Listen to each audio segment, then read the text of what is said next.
Uma história sinistra se passa na década de 1950.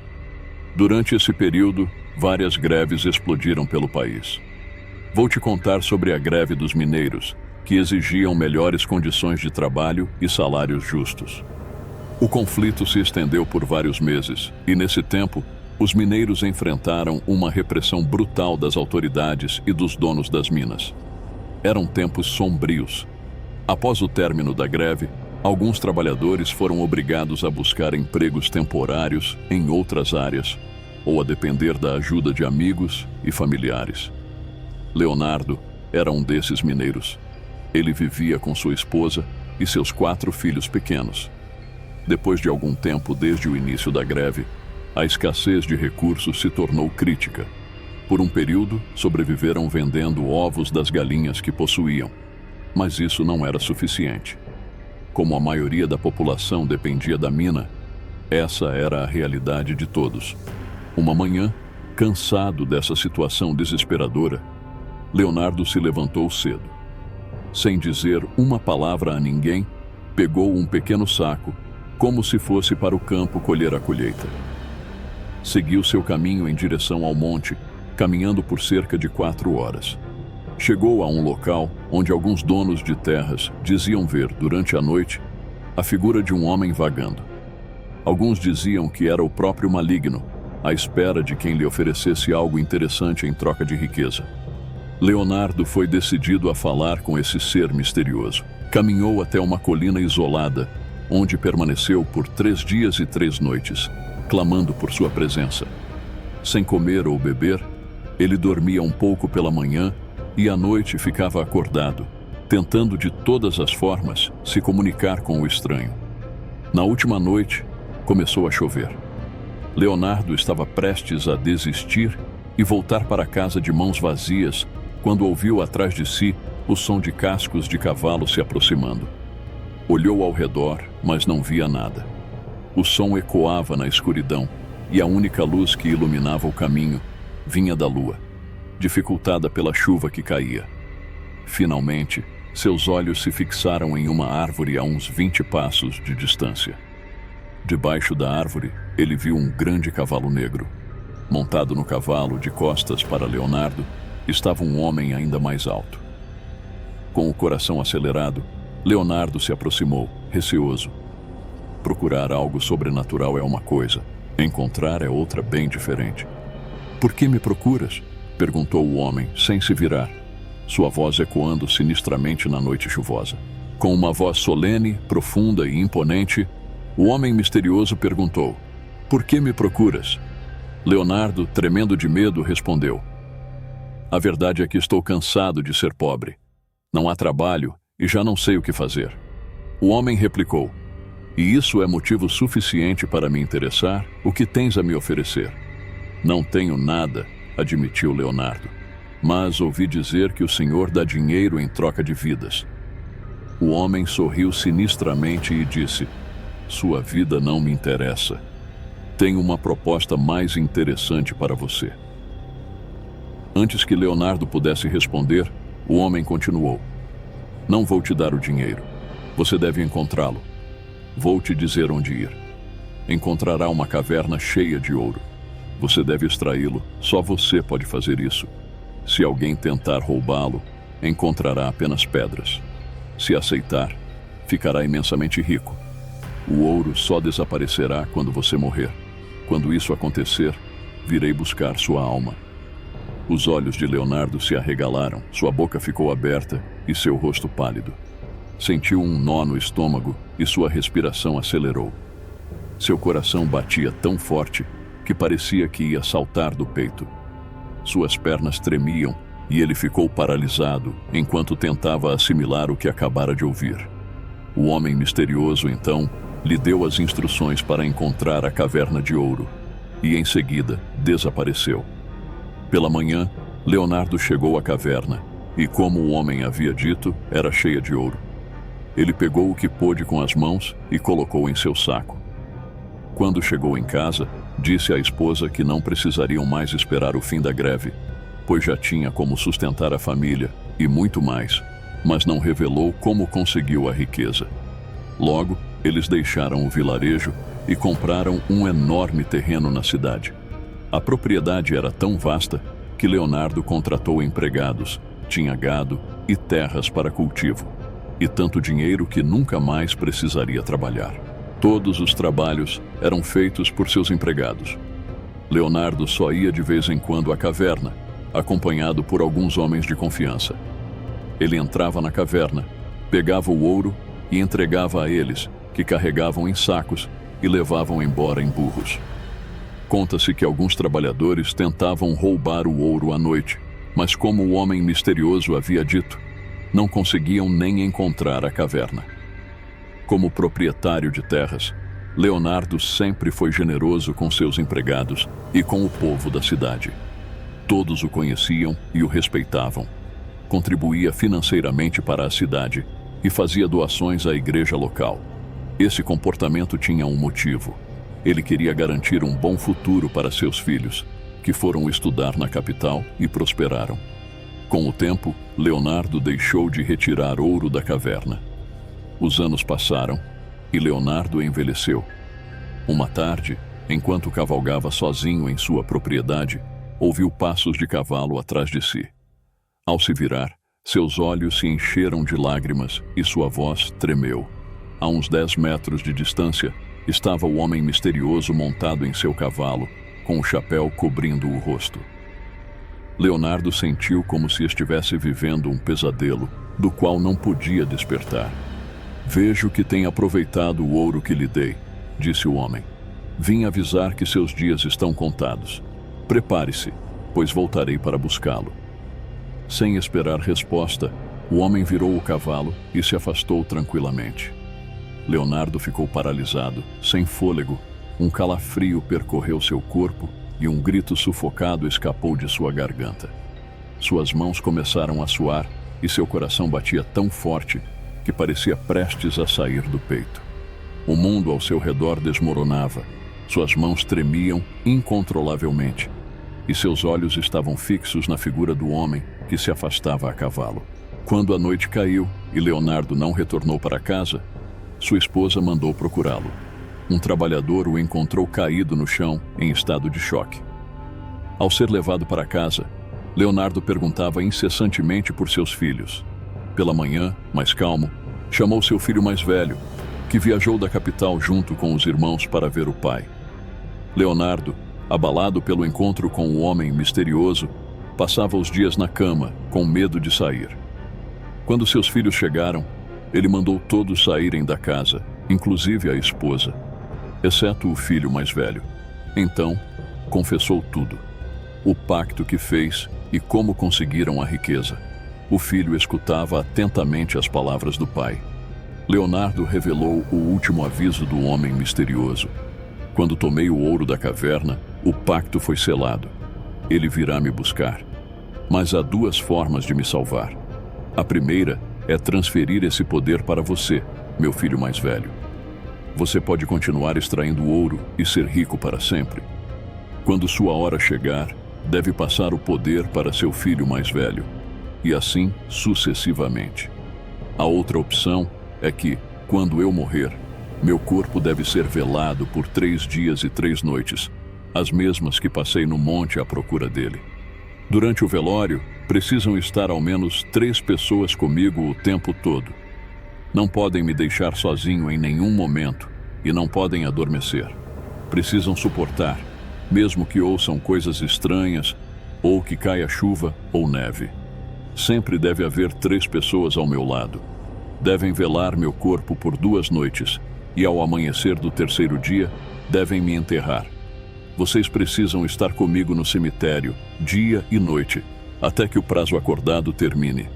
Se à meia-noite..." A voz de Leonardo falhou. Seus olhos se encheram de lágrimas e um calafrio percorreu sua espinha. O filho, aterrorizado, assentiu, ciente da terrível responsabilidade que lhe fora imposta. O destino de sua família dependia disso. Na 3ª noite, se alguém estiver acordado comigo, saberão imediatamente que ele não me levou.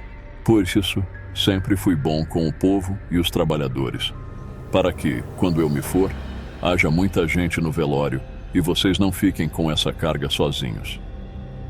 Leonardo terminou de explicar ao filho, que, balançando a cabeça, disse que não queria aquele poder, nem lidar com algo tão terrível. Você nos deu educação justamente para não depender de algo assim, respondeu o filho. Decidiram então tentar salvá-lo, realizando o velório de 3 dias e 3 noites. Algumas semanas depois, Leonardo faleceu. Tudo estava preparado. O velório seria em um grande salão na propriedade. O filho mais velho contou à mãe e aos irmãos sobre o pacto e todos se prepararam para enfrentar o que viria. No entanto, nada poderia prepará-los para o que viveriam. No primeiro dia do velório, quase todo o vilarejo estava presente. A tradição local exigia música constante, e com o dinheiro da família, contrataram vários músicos. O filho mais velho conversou com o responsável da igreja, que organizou turnos para garantir que sempre houvesse alguém presente. Os moradores do vilarejo foram convidados a permanecer durante a noite. O primeiro dia transcorreu sem grandes problemas. Pessoas do vilarejo estavam na cozinha, preparando alimentos para todos, e a esposa de Leonardo havia organizado um revezamento de mulheres para cozinhar durante o dia e preparar café à noite. A única coisa estranha foi a presença de um grande cachorro que ninguém reconhecia, mas que se instalou debaixo da mesa da cozinha e ninguém conseguia tirar de lá. Na primeira noite, as coisas começaram a ficar assustadoras. Perto das 11 da noite, a atmosfera ficou densa e opressiva. As velas tremulavam sem motivo aparente, e uma sensação de frio tomou conta do salão. Sons estranhos ecoavam pelo ambiente, como sussurros e passos que ninguém conseguia localizar. As pessoas começaram a se sentir inquietas e assustadas, mas se esforçavam para manter a vigília, lembrando das instruções de Leonardo. À medida que a noite avançava, a tensão aumentava. O cão, sob a mesa, começou a rosnar baixo, como se pressentisse algo que os humanos não podiam ver. As sombras nas paredes pareciam se mover por conta própria, e alguns afirmaram ver figuras sombrias nos cantos do salão. Mas apesar do medo, todos permaneceram firmes, sabendo que a salvação de Leonardo dependia da sua coragem e determinação. Quando o relógio marcou meia-noite, um silêncio sepulcral tomou conta do local. Todos prenderam a respiração, esperando o que viria a seguir. Um grupo de corujas se empoleirou no topo das árvores próximas ao salão onde ocorria o velório. Havia muito vento, e ao longe ouviam-se gritos. Essa foi a atmosfera da primeira noite. Pela manhã, aqueles que estiveram de vigília contavam aos outros o que tinham presenciado. Durante o dia, alguns moradores da cidade foram prestar condolências à família. Nesse momento, um dos filhos ouviu alguém mencionar que havia um homem distribuindo bebida. Conversaram e perceberam que ninguém conhecia um vendedor de bebida na cidade, nem eles mesmos haviam trazido a bebida, o que soou muito estranho. O dia passou sem maiores incidentes, exceto pelo cão que permanecia obstinado debaixo da mesa, rosnando para qualquer um que se aproximasse. Quando a segunda noite começou, um dos filhos decidiu ficar fora do salão para procurar o homem do bebida. Havia muitas pessoas do lado de fora, e em áreas mais escuras, onde os carros estavam estacionados, ele ouviu um velho oferecendo bebida. Conseguiu avistar a garrafa na mão do homem, mas ao se aproximar, perdeu-o de vista. Enquanto tentava encontrar o velho, ouviu novamente o som das corujas pousando nas árvores próximas. Decidiu voltar para dentro do salão, mas antes ouviu o velho do bebida em outra direção. Decidido a descobrir quem ele era, juntou-se a alguns moradores para procurá-lo, mas o velho desapareceu.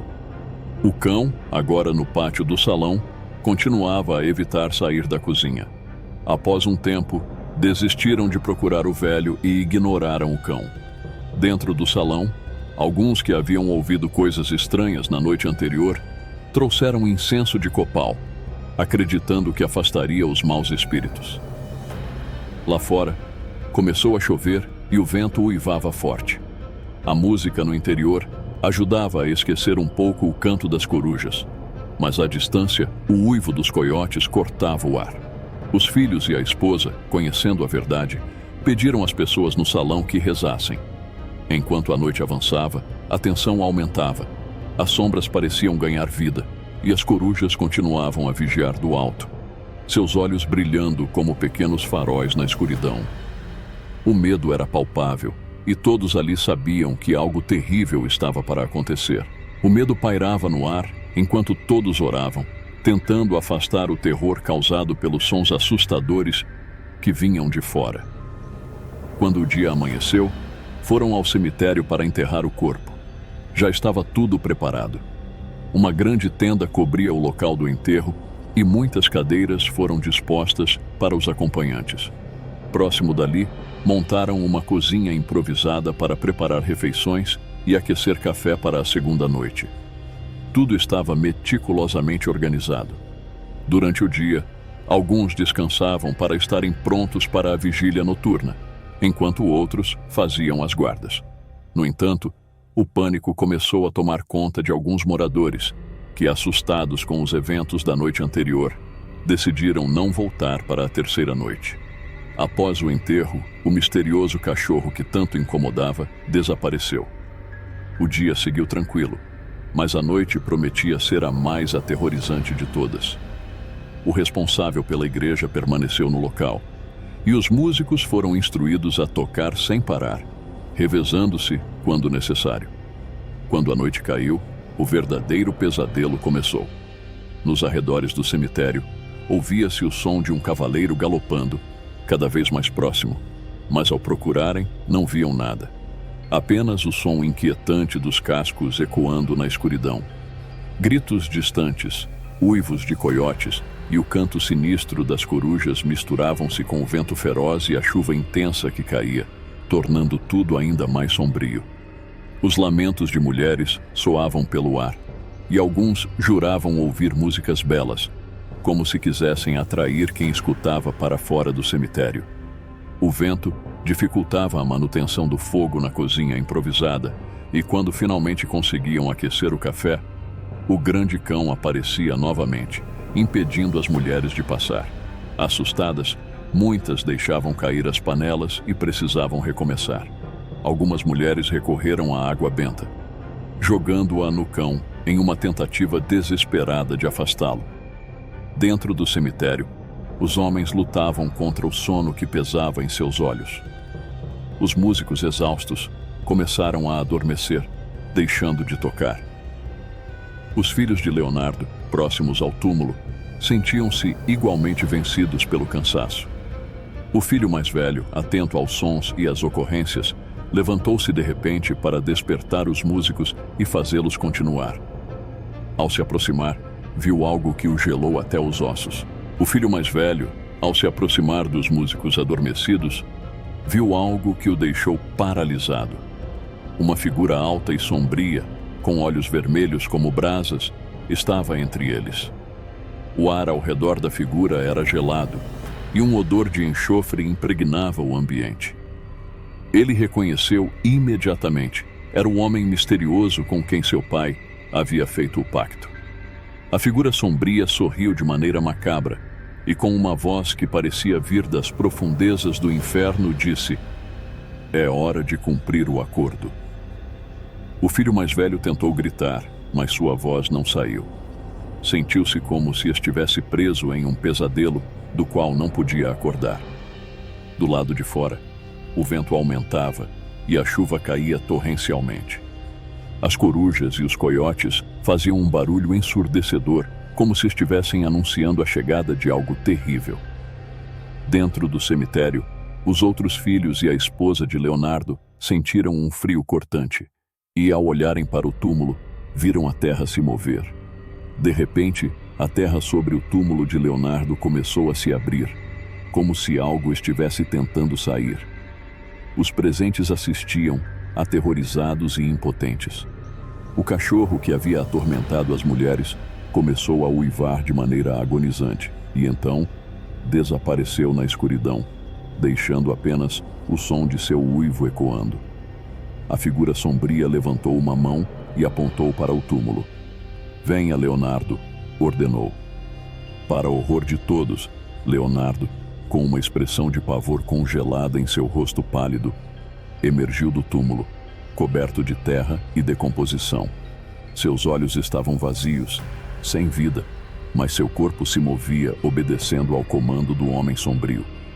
Os filhos e a esposa de Leonardo gritavam, tentando se aproximar, mas eram impedidos por uma força invisível. O filho mais velho, ainda tentando lutar contra o terror que o paralisava, viu seu pai se aproximar da figura sombria. Leonardo tentou falar, mas apenas um gemido horrível saiu de sua boca. O homem sombrio riu, uma risada que parecia um coro de almas condenadas. "O pacto está completo", ele disse. "Agora você pertence a mim para toda a eternidade." Com um gesto, o homem sombrio e Leonardo desapareceram na escuridão, deixando apenas o eco da risada macabra e o som distante de cascos de cavalo galopando. Quando a manhã finalmente chegou, o cemitério estava silencioso e desolado.